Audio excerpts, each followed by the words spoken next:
Баршаңызға қайырлы күн. Сіздермен бірге тез оңай дәмді арнасы. Бүгін осындай керемет окрошка дайындаймыз. Жаздың ыстық күндерінде осы рецептпен дайындауға кеңес беремін.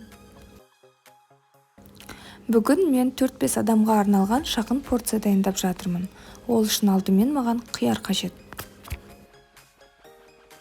Қиярды кішкене ғана шаршы формасында тураймыз.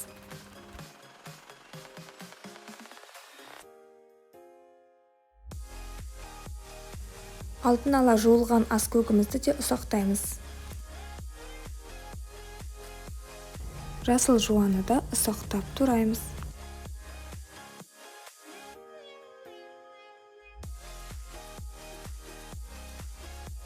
Енді алдын ала дайындап қойған жұмыртқаны кішкентай шаршы түрінде тураймыз.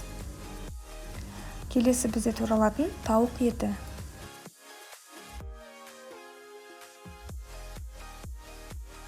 Дәл солай шалғамды да ұсақтап тураймыз.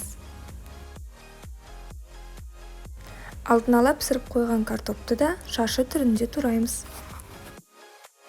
Мінеки барлық ингредиенттеріміз дайын. Енді оған минералды газдалған су мен айран қосамыз.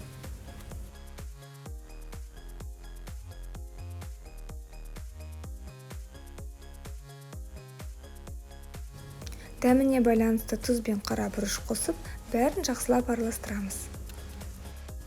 Мінеки окрошка дайын болды. Астарыңыз дәмді болсын.